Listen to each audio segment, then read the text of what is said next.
Welcome to the Apple Insider Podcast. This is your host, Stephen Robles, and today we're going to talk about our M2 MacBook Pro review and when we think the M2 MacBook Air might go up for pre-order, talk about the iPad mini, some new MagSafe chargers, and at the end of the show, William and I reminisce about our various iPhone models and celebrate the iPhone's 15th anniversary of going on sale June 30th. This episode is brought to you by our friends at Collide, and joining me this week is my friend across the pond who's going to help me with some pronunciation, William Gallagher. How's it going, William?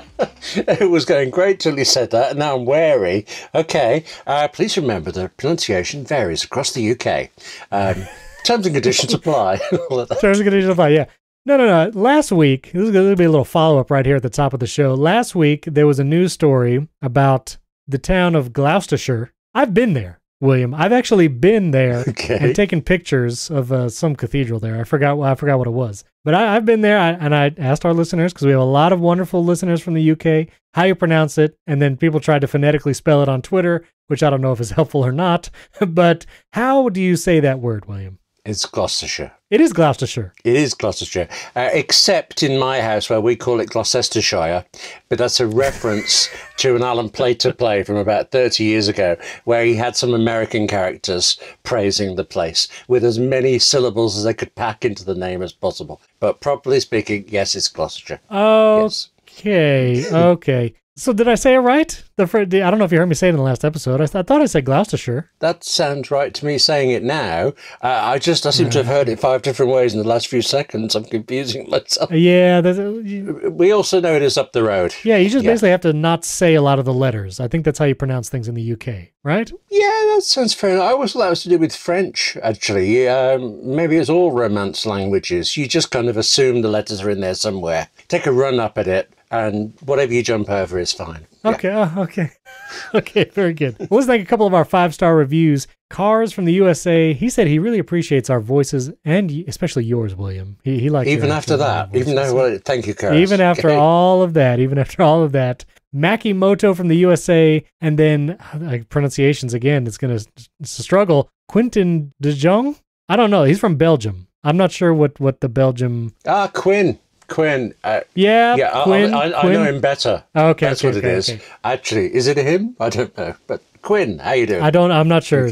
Quinn from Belgium, thank you for that 5-star review. Okay, one other piece of follow-up, William. I don't know if you know more about this, but we had said with some of the new features in iOS 16, one of them was cellular backup to iCloud. And Magnus Krantz, he tweeted at me and was like, that's already there. He's actually from Sweden, and he sent me a picture, and I was like, maybe this is a country-by-country thing. But then I looked on my iPhone running iOS 15 still, and iCloud backup, there's a backup over cellular toggle that's already there.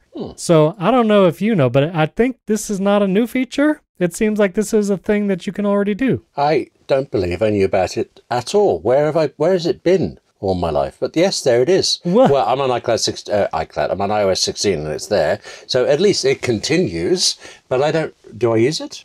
Have I accidentally leant on the button? So I actually just found the answer. You could previously back up over cellular, apparently to 5G networks, but in iPad and iOS 16, you can back up your device over LTE cellular connections. So I guess it's just slightly slower cellular connections. You can now back it up. That's the difference. So thank you, Magnus, for that, because yes, you can go to your iOS 15 device and you'll see iCloud backup over cellular. It's already there. It's right there. You could do it. All right, let's talk about M2 a little bit. The M2 MacBook Pro, all the reviews are out. Mike Worthley at AppleInsider did the review. I actually just spoke with Andrew, who has the M2 13-inch MacBook Pro in hand. We recorded HomeKit Insider, and he actually recorded it with the M2 MacBook Pro. And I asked him, Andrew, does the M2 chip, is it mind-blowing? Is it changing your world? And he said, pretty much the same as the M1.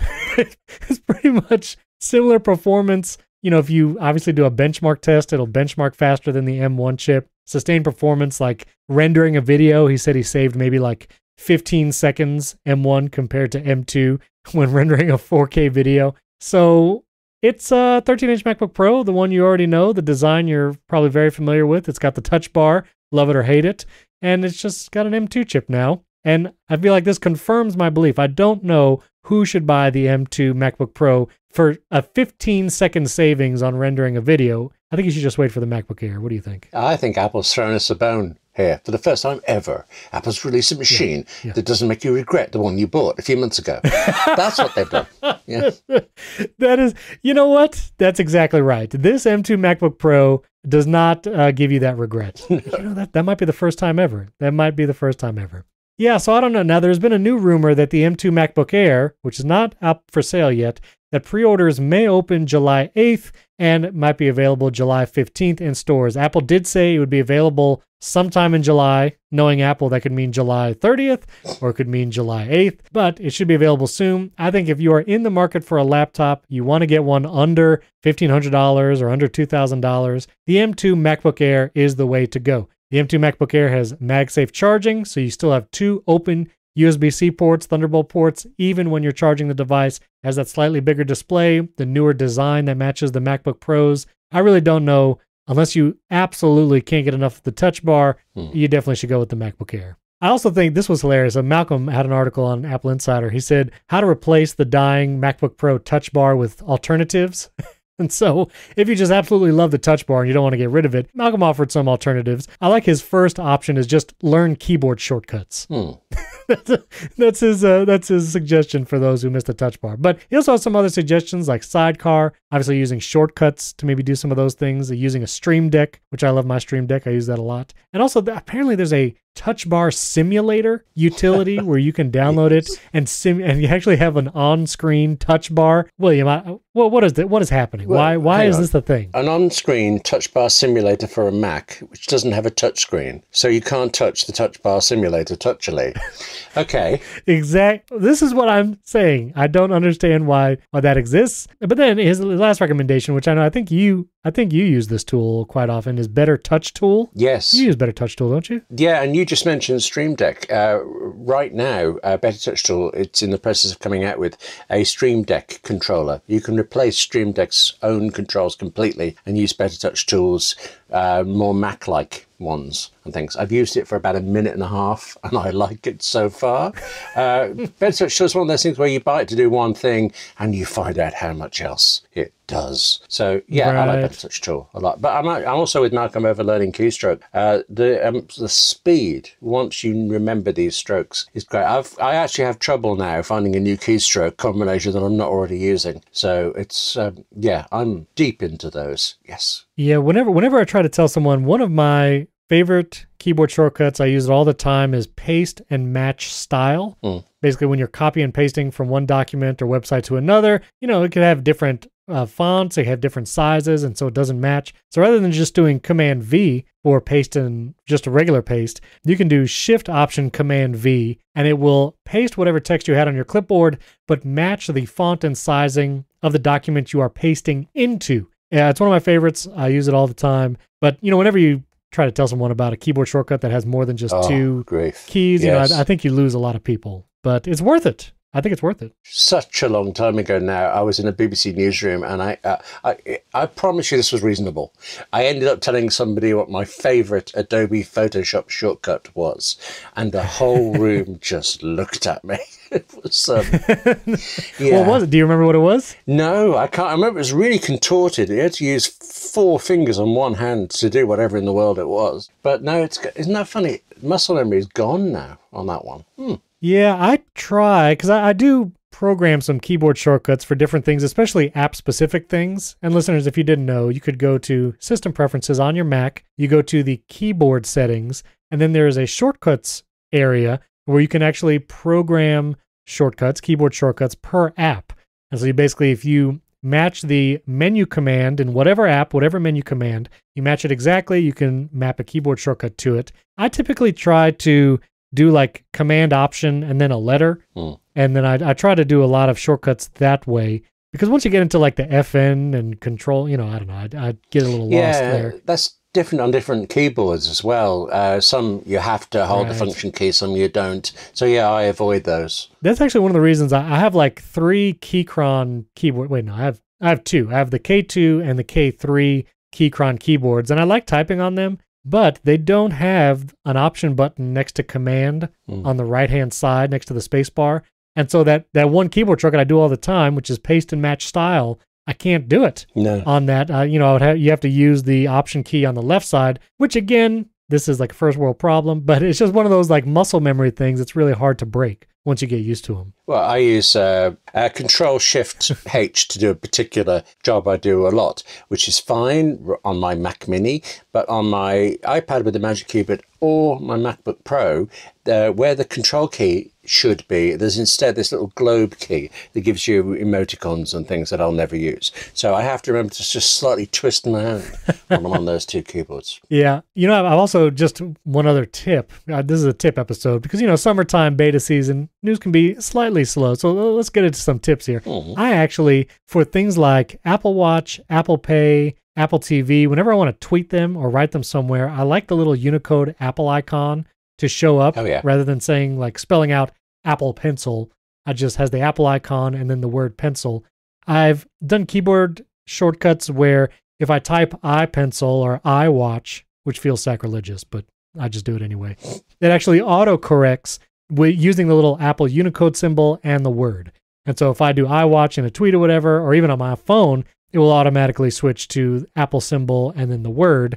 And I also even do some little shortcuts. Text Expander does this on the Mac, but because a lot of times I'm on my iPad or my iPhone, I'll do things like semicolon BT, and that expands to like my YouTube channel or something like that. So I use a lot of those. Do you do any keyboard shortcuts like that across your devices? Countless. They're so much part of me, though. I only remember what they are when I go to somebody else's Mac. Okay, annoying ones I do. If somebody sends me a text message and saying, I don't know, it's 12 degrees Fahrenheit and they've written 12F, I'll write back that that's whatever it is in Celsius, but I'll use the degrees symbol first. So 30 degrees C. Yeah, I've got a keyboard. It works. That's I can do it. And then they don't talk to me anymore.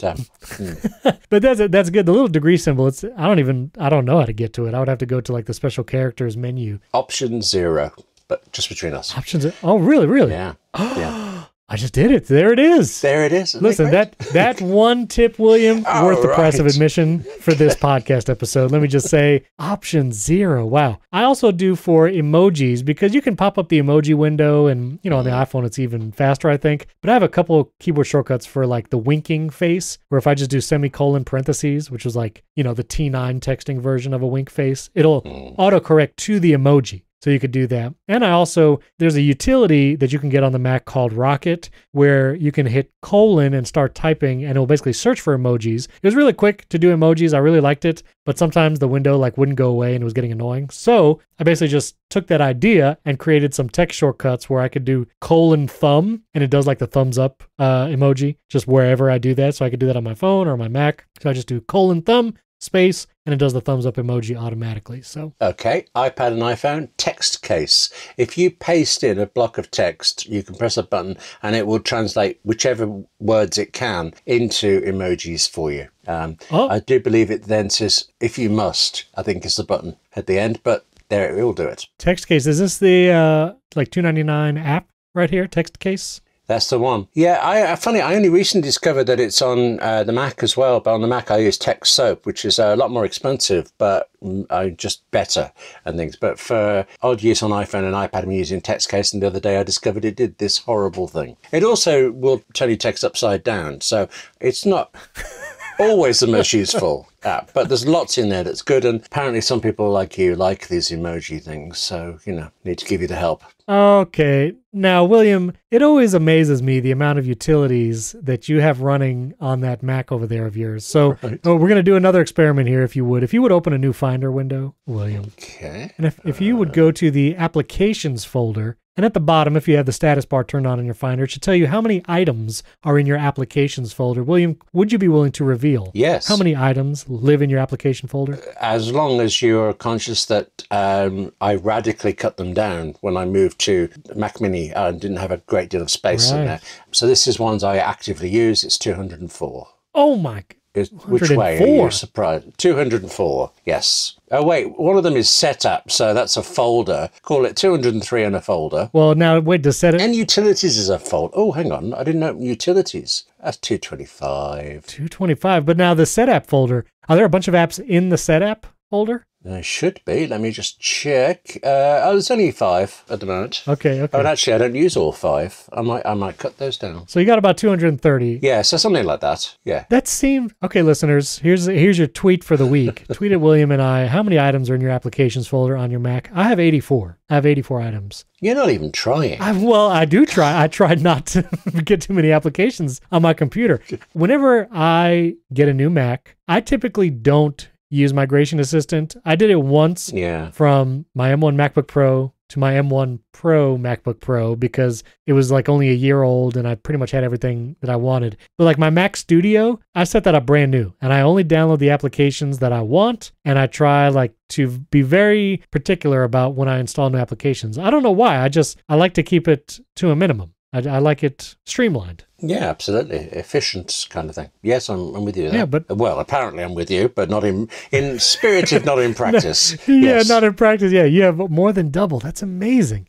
But I think it's all those utilities you got running over there. I suppose. Wait a minute. Do you have a bartender? Like, is your menu bar just crammed full of icons? Yeah, but I have a 16-mile wide screen, so really I don't need bartender on it. I forgot. You literally have a 49-inch ultra widescreen monitors. Yes. Now, do the icons reach all the way from right to left? I mean, is it like running into the help menu? No, it's okay. Just under a third. It's actually about a quarter of the way across the screen. Wow. For it, with some things I'm testing that I won't use. Sure. After a bit, but then actually I can see one there I've been testing for months. I just forgot to remove. So yeah, that's quite a wide one as well. Wow. Okay. Well, this has been Mac Tip Corner with William and Stephen. Thank you for tuning in.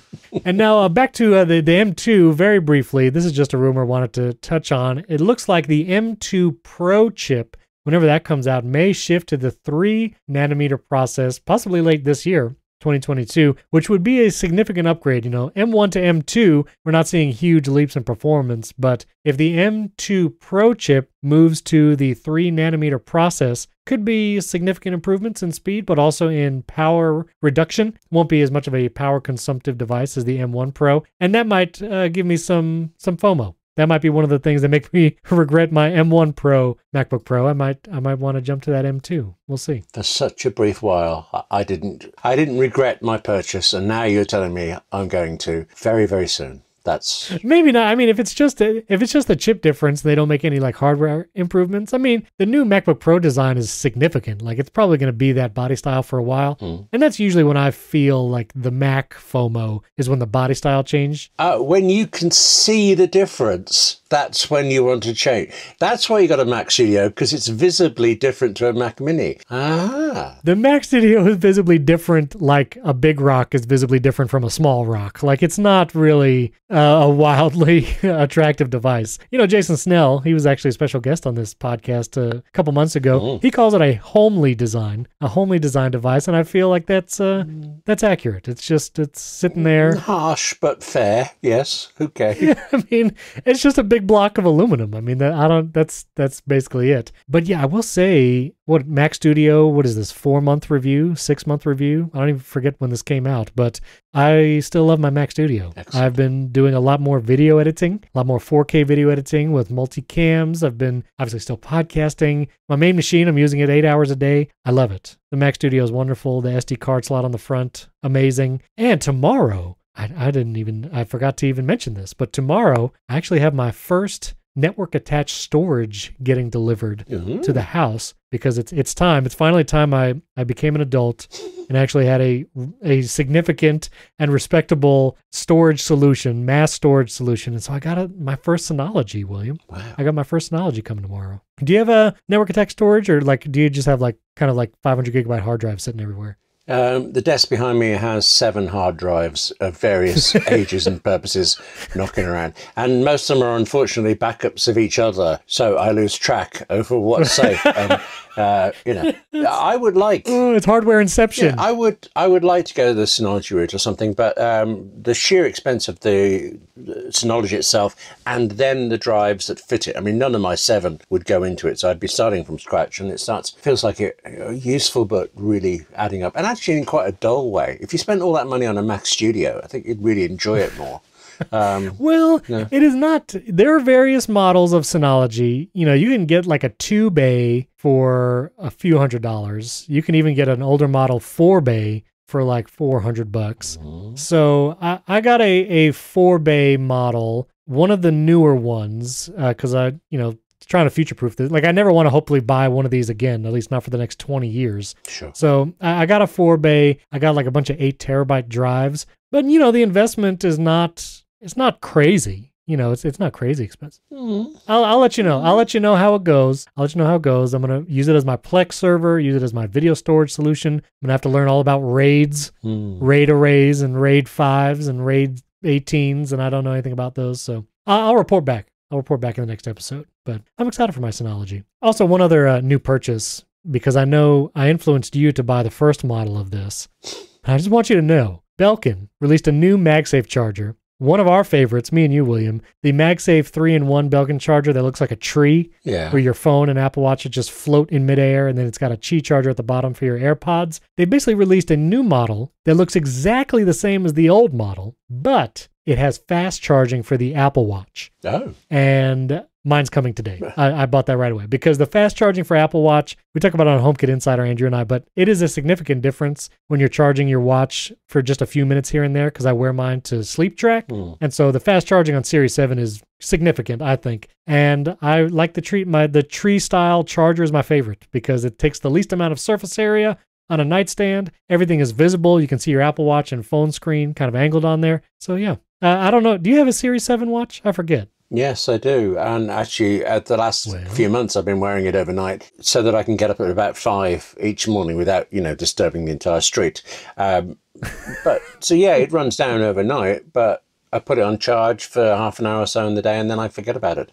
So I haven't felt a lack of fast charging. I mean, must have the fast charger in the box for it, but I only ever charge it on that Belkin stand, and I've no idea how long it takes. It just doesn't seem very long. So no, it's not very long, but I just charge it for like 30 minutes in the too long. Well, I charge it you're one of these people that 15 seconds saving on a video editing, that matters, and so does this. That's what you're telling me. Well, I mean, because I wear it to sleep track, it basically is just on the charger for 30 minutes in the morning and then maybe like 45 minutes in the evening, and so those times are critical. The faster it can charge. Actually, sorry, thinking about this, yours is mine is just sitting on my wrist all night waiting for 5 a.m.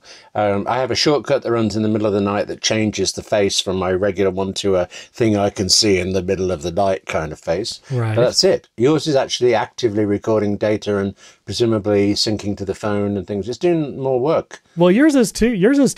You're still probably taking your heart rate periodically throughout the night. Also, speaking of how many alarms you need to set, I tweeted this meme. Have you ever seen this meme? I just sent you an image in Slack about what it looks like to set your iPhone alarms. And it's like this photoshopped image. I'll put it as the quick chapter art. So look at your podcast player right now and you'll see the meme I'm talking about. It's pretty funny. Right. Anyway. I did have a friend who used to set an alarm for about 8 a.m. To remind him to set an alarm for 9 a.m. to remind him that at noon he needs to reset his afternoon alarm so that at 3 o'clock an alarm goes off and tells him to take his stress medication. I thought, okay.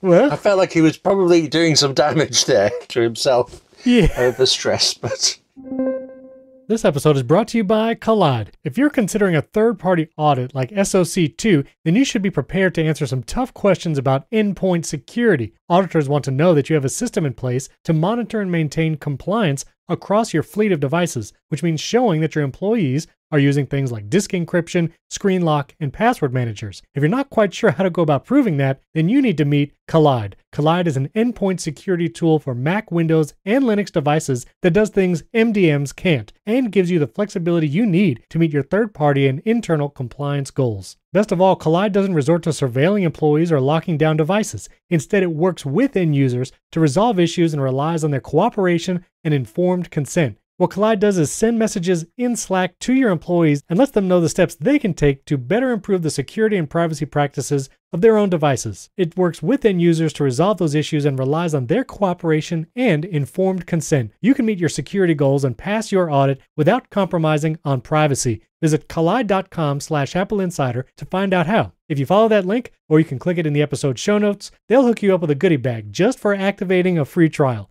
That's KOLIDE.com/AppleInsider, and that link is in the episode description. Our thanks to Collide for sponsoring this episode. One other rumor, this was from Ross Young. He is saying, he's the display analyst, he actually has a pretty good finger on the pulse of what's going on with displays and Apple devices. He says that the iPad mini most likely not getting ProMotion, isn't really compatible. ProMotion is only going to be on the Pro model iPads in the future. And so even if iPad mini gets an upgrade, probably not. It probably won't get ProMotion, which is sad because I do really like the mini. I like the size, although I feel like I've been using a little less. I actually moved back to my large 12.9-inch iPad to edit my podcast, but don't tell anybody. Don't tell anybody. Look, it's just you and me. Yeah, it's just the two of us. Talk this through. The reason why is because I got this MagFlute, the MagFlute stand. I don't know if there's an umlaut over the O, so I don't know, pronunciation police. You let me know if I got that right. But I've just been having the iPad on this MagFlute stand, and I actually edit my podcast with the iPad on there, so I don't have to hold it and get carpal tunnel while I edit this show and others. And yeah, I like the big screen again. That XDR screen and the ProMotion, it's really nice. And so my iPad mini has been collecting a little bit of dust. I'll be real. It's just that the display. You know, I said this wasn't a big deal, and I still don't think it's that big of a deal, but the display resolution and weirdness with like widgets on the home screen and things, like it's still a little weird. Like even almost a year later of the iPad mini getting redesigned and launching, there's still a lot of weird display quirks. I don't know. Maybe that'll get fixed in iPadOS 16, but okay, that's all I'll say about that. Sorry, Mini. I still like you. I do. Well, I wanted to touch on some travel accessories because, you know, we're in the middle of the summer. People are traveling, doing vacations, maybe you're traveling for business. And because the Belkin released that new MagSafe tree charger, I thought it would be interesting just to hit a couple of travel stuff. We have an article. Daryl, actually, on AppleInsider, has this roundup of different devices to take while you travel. I would say when it comes to chargers, which is kind of your priority when you're thinking about your technology, how you're going to charge it on the road, I actually still like, contrary to popular belief, the MagSafe Duo charger. That seems and probably is overpriced, but the compactness of that little charger and the ability to just put that on like a hotel nightstand, I still really like the MagSafe Duo. I pair that with a power brick from HyperShop, which has two USB-C ports, so I can plug both MagSafe Duos into it. I plug my kids' iPads into the USB-A charging ports on that same brick. But you can get stuff like the Anker 40-watt Nano Pro charger. This is like $35 from Amazon, and it has two USB-C ports. And that plus two MagSafe Duos if you're traveling with a partner, and that's a good deal right there. You can charge your phones and your Apple Watches and your AirPods whenever your phone is not on the charger. And you can, like, I don't know, have a pretty good charging situation there. If and when you travel, William, what is your charging setup? What do you bring? I mean, there's TV companies in London, and they have very nice power strips you can plug into when you charge, but I just haven't needed them. For some reason, even though I'm actually writing quite a lot on trains and waiting in meeting rooms and things, I don't have any problem with charging. Last time I did charge up my iPhone from a battery pack I had with me, but I really don't think I needed to. Even that was lasting for the whole day. So I'm being lulled into a secret sense of security, not a false sense, a secret sense of security, and it will be disastrous for me very shortly. But, you know. Also, do you bring any battery packs, like the Apple MagSafe battery pack or the Anker battery pack at all?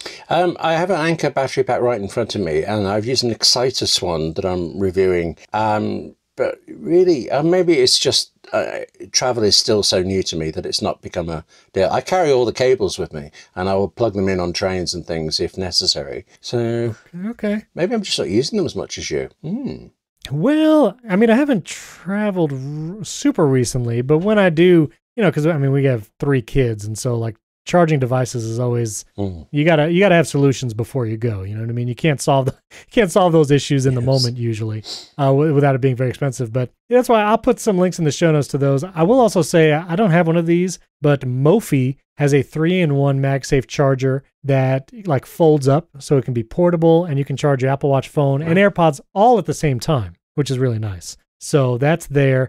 And then I actually still use Apple's first-party MagSafe battery pack sometimes and the Anchor one. And for all the heat that the Apple one got initially, I still kind of like it because it's low profile and it, gets you through. So I like that one. And also when traveling, man, iPad with Magic Keyboard, it's hard to beat. Oh, yeah. Especially if you have the 11-inch with the Magic Keyboard, it's wonderful. Are you using yours as you travel, or are you riding on trains over there? What are you doing? In the last couple of meetings, I've had my MacBook with me, and when it's with me, I prefer that. But I have written 40 or 50,000 words or so while traveling on the iPad one. And if I'm in a hurry, or if I know there's little chance I will have a long writing session, it's the thing I pick up and grab wherever I'm going. So I love this iPad Pro and this lovely keyboard. Wow. I'm glad I got it first, actually. If I'd done it the other way around, if I bought the MacBook first, I don't think I would have been able to kind of mentally justify the expense. But this way around, they both do certain jobs for me. They're both very useful. I'm really glad that I've got them both. And I'm surprised how much I use them. But I said I start at 5 a.m. The first job, after shower and tea, is I pick up the MacBook Pro, the iPad Pro, Kindle, iPhone, and I head off to a couch where I do a certain type of writing first thing. And I have them all charged up overnight. I pick them all up. It's become my writing process. They are my little friends with me at that time in the morning. And this is just becoming so personal and slightly weird that I'd like you to just say something now and stop me. Well, I want to know, when you write on your iPad, what app do you use to write? Where are you writing that? More or less the same as I do on the MacBook. A great deal of things go into drafts, but I love Omni Outliner. I love Omni Outliner when I've got to think something through. Scrivener, Pages, not so much recently for some reason, Pages, but quite a lot in Scrivener. Okay. Thanks for it. Yes, do you remember the days when you used to have one word processor and you did everything in it? And it was probably Microsoft Word. Yeah. Or do you remember Word Perfect? On the Windows side? I was writing computer manuals for a company. We were writing in WordStar. I was paid to be writing manuals in WordStar. I came in one morning, the company had done a deal with WordPerfect, and WordStar wasn't just out of favor, it was erased. You had to use WordPerfect. And all of the technical authors in the room went, oh, all right, and carried on. A few months later, they made a deal with Microsoft instead and came in WordPerfect. Erased Word there, and the swearing that went on in that room trying to figure out how to get this thing to do things. Okay, yes. That's funny. That's funny. Yeah, I remember WordPerfect. I remember all the clip art stuff and whatever. But I remember the one application that was quite the learning curve. I finally figured it out, but it was for like magazine style layout, which was Quark. Have you ever used Quark? Oh, Quark Express. Yeah, I've used it even recently. I did a review of the new version. There's a new version? Yeah, Quark famously told Mac users to go to hell a long time ago.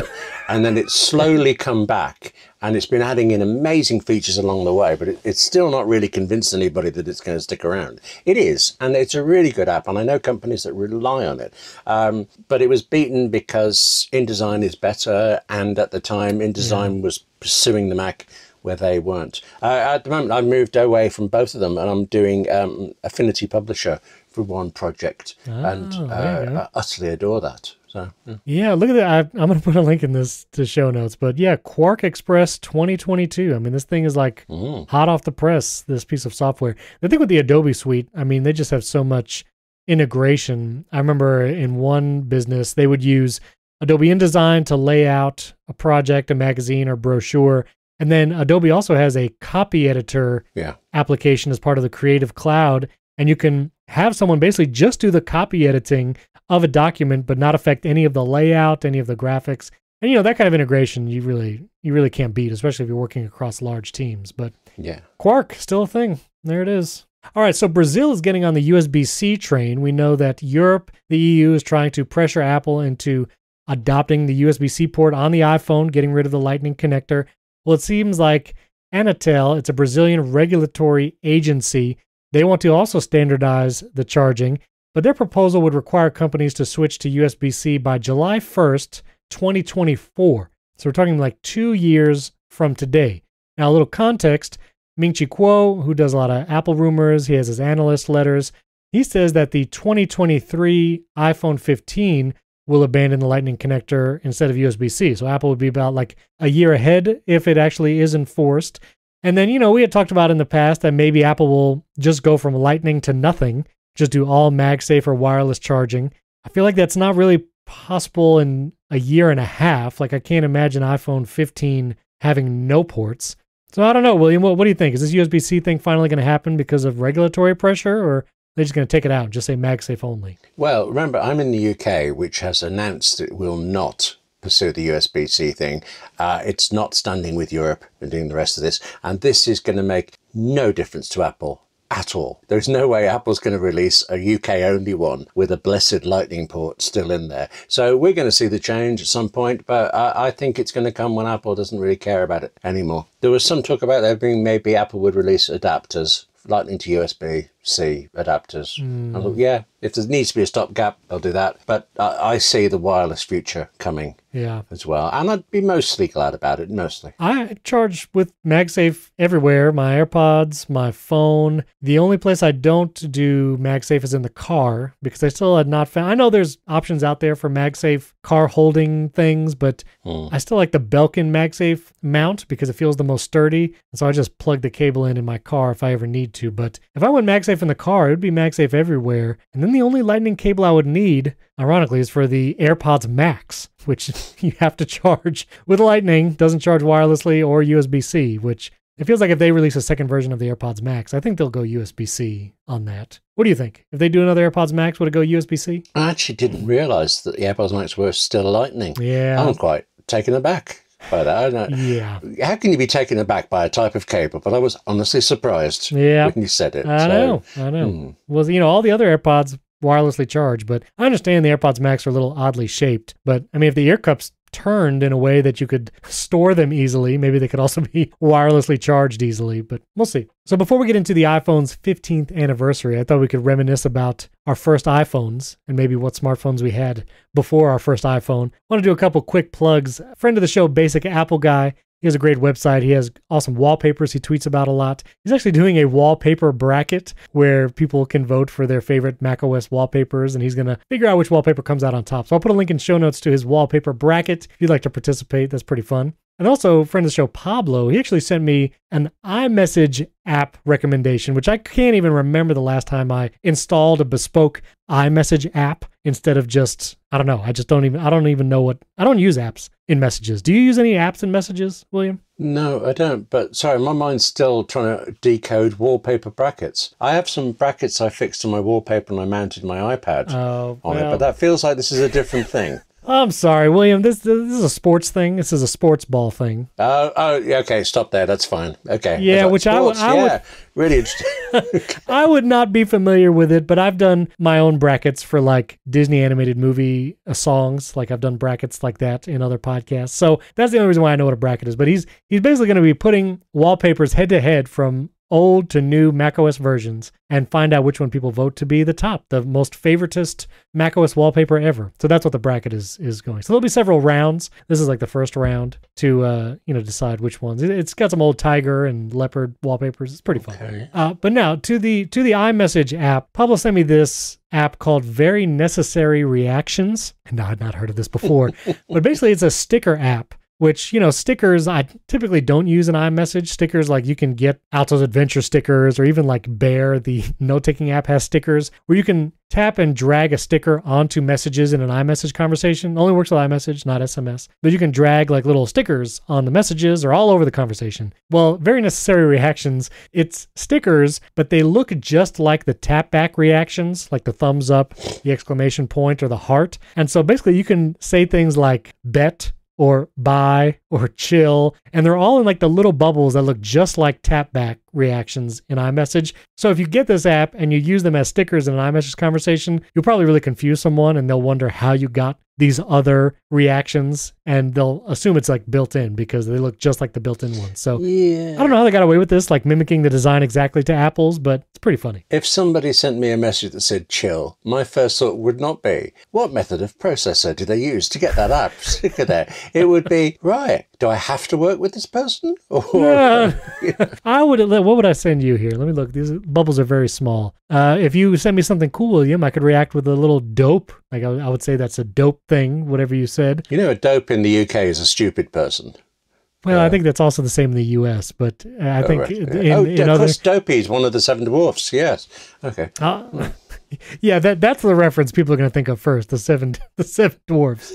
Maybe they will. You can even, there's even reactions with dates. Like you can put future dates on there. That's interesting. I'll finish the script by a certain date. Oh, okay, yeah, okay. Yeah, exactly. I'm not sure why I couldn't just type that. Does it look more believable if it comes out in a graphical? Listen, I think the main point is just to fool your friends into thinking these are built-in reactions and let them like look around for an hour trying to find it. I think that's the main point of this.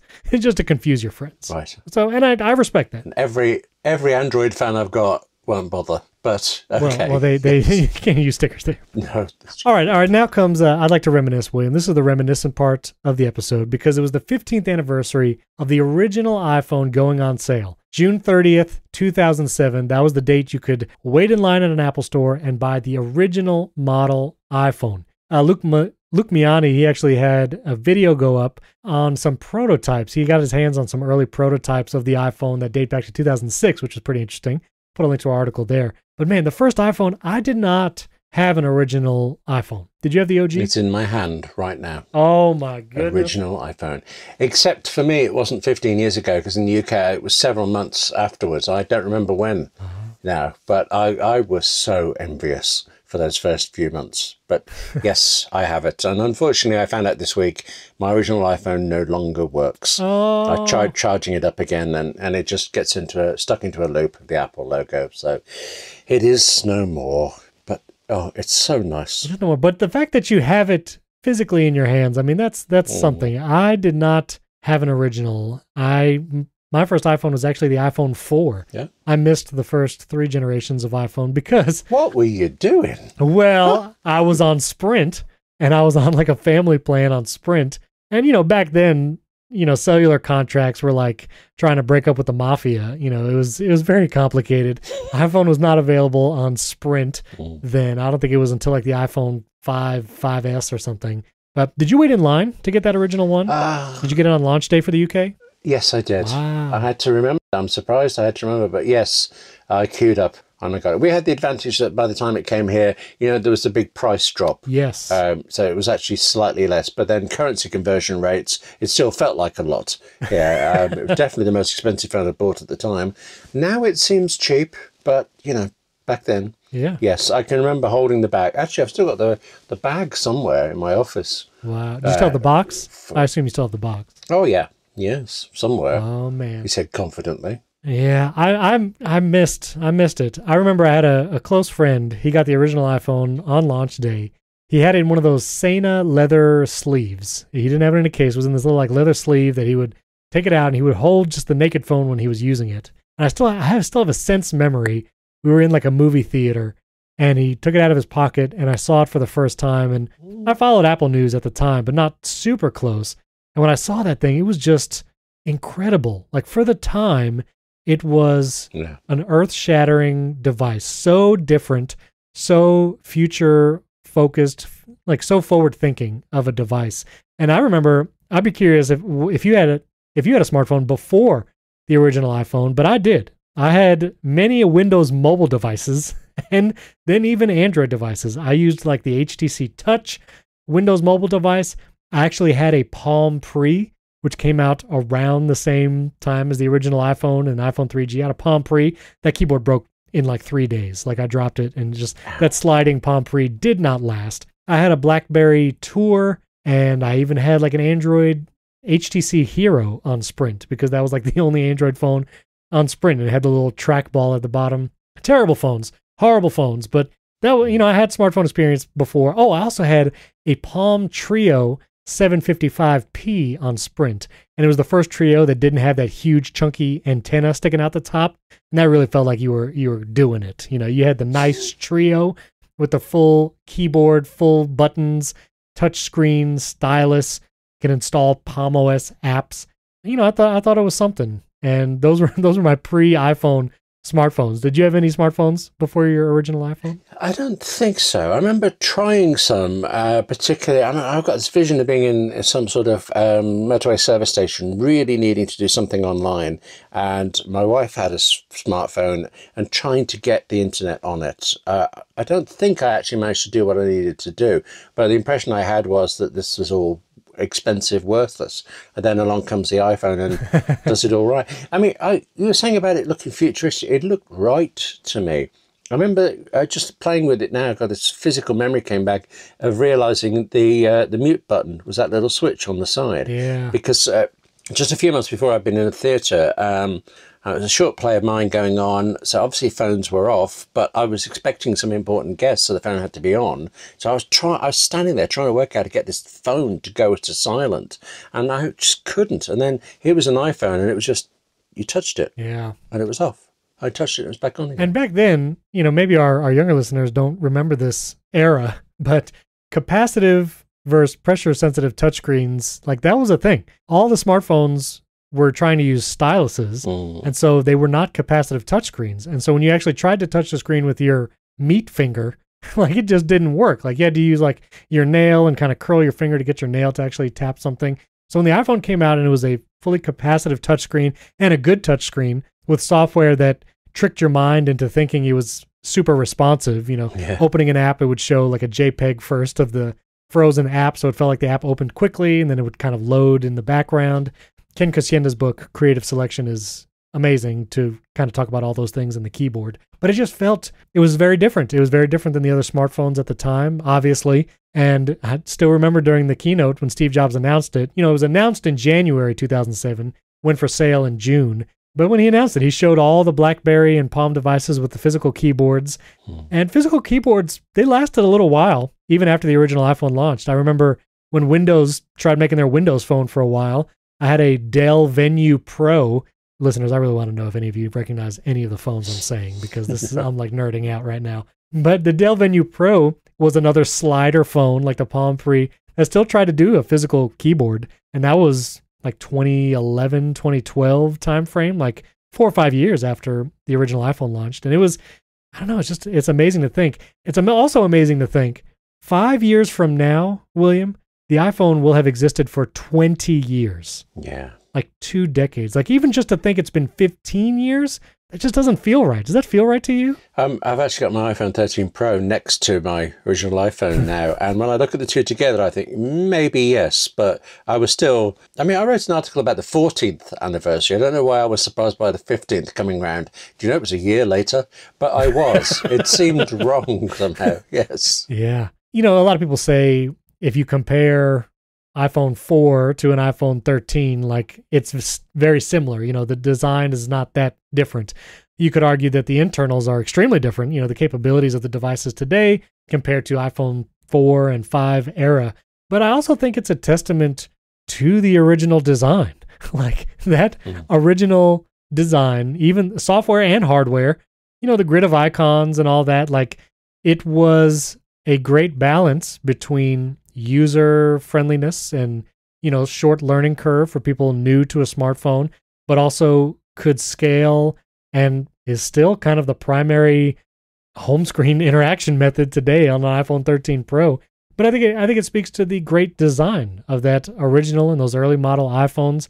I remember when the 3G and 3GS came out, that curved glass back looked really good. Like that was, I remember seeing it and, it was plasticky and people didn't like it. And then it went to glass back on the iPhone 4, which has its own issues, antenna gate and breakable back. But the 3GS also looked great. It was an envious device. Did you have those too? Or what was your iPhone upgrade cycle? Like, did you go original to 3GS or did you have every model? It was every 2 years because at the time I was on a contract. I remember being really annoyed that I couldn't get, which is the one that Siri came in. It was the 4S. 4S was Siri. I was on a 4 then, and so I couldn't get the Siri one. I had to wait till the 6 and things. No, because I had a 5, and the iPhone 5 was the only iPhone of mine that ever just broke irrevocably. I was driving to a workshop I was running. A big important thing, didn't know where it was, following navigation, and it just died on me. And I had to kind of guess what the rest of the route was.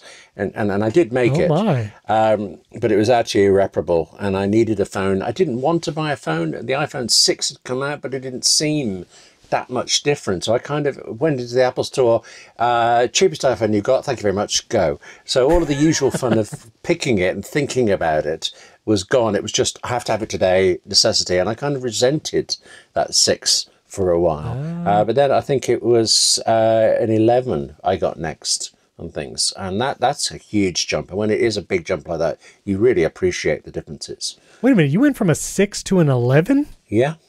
Yes. Whoa! Yeah, that's quite staggering. There, did I have anything in the middle? No, I used an SE, but that wasn't that wasn't like my own.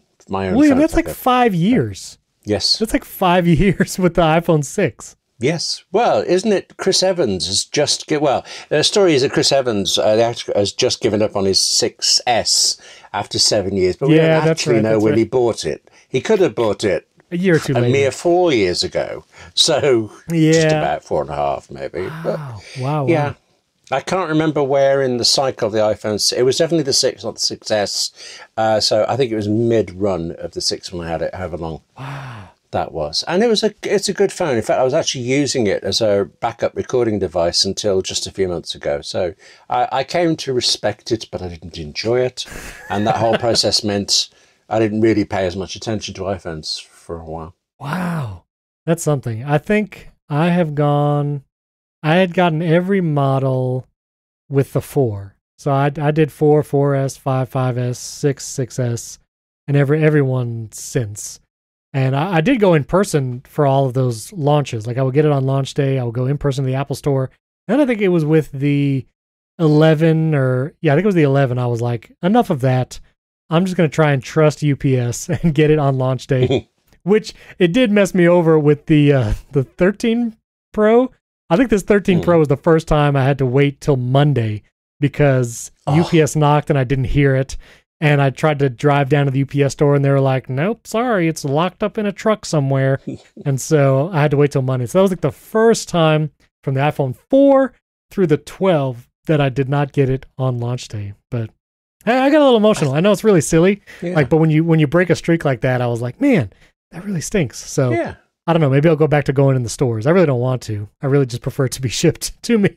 I feel silly going to stores on launch day, but it's also a lot of fun. I have this very, very clear memory. It is fun. I think for the 5 of being in this queue that was so long, it stretched out from the Apple store past a nearby mobile phone store. And the owner of that was mocking us in the doorway for queuing up. And you could see in his eyes, he wished we were queuing up to go into his store instead.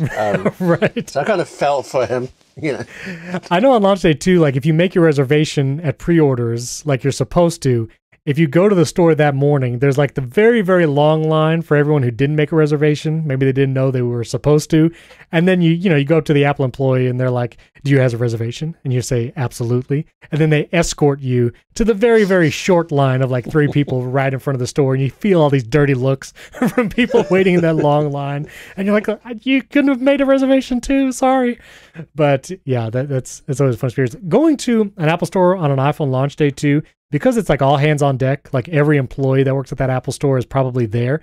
You do meet some interesting people. I think it was with the iPhone 11 or 10S, I went to upgrade in store, and the guy that was like selling me the phone, he was at the New York Apple store, or he was at some Apple store on the original launch day, like 2007, the original iPhone. Like he worked that day at the Apple store, and you can hear some interesting stories, if you go in person. But what do you think, William? I know, for the final question, I know this is typically the answer is just like the newest or the best, but which was your favorite or most nostalgic iPhone model that you have owned since getting the original?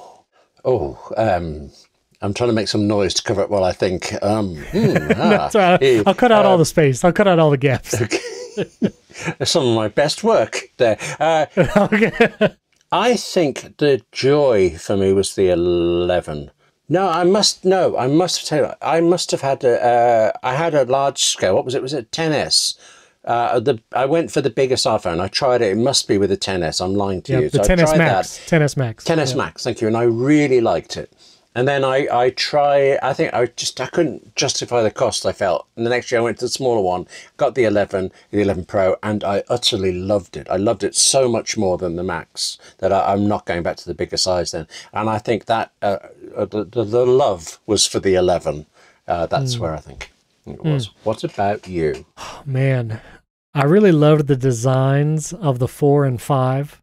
I think those were some of the most, like, they felt so good in the hand, and you can reach everything one-handed, and, you know, that flat back with the flat sides, like we have with the iPhone 12 and 13 now. But I really love those designs. But I will say, when the iPhone 10 came out, the first time, you know, there was a really significant design change, Face ID, that felt, I guess, historic. You know, like, I miss the original iPhone, and I felt like the iPhone 10 was like the next phase of iPhone, the next, you know, where iPhone is going from here forward. And I went to an Apple store for that, and I actually got the white one on that iPhone 10, and I really liked it. I thought it was very attractive.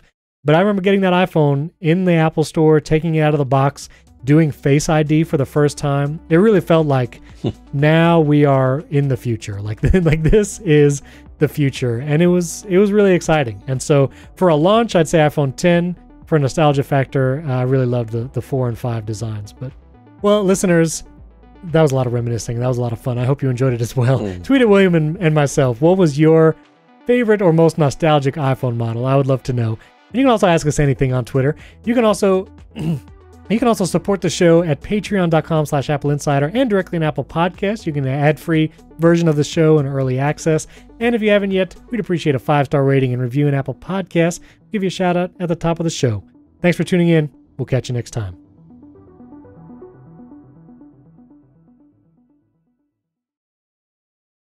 I wonder if people reminisce about Android phones in quite the same way. I suppose they must. It just Oh no! Right. I'm so glad I kept recording my backup recording, because I'm going to put that after the music at the end. No, people do not reminisce about Android phones. That is not a thing that happens.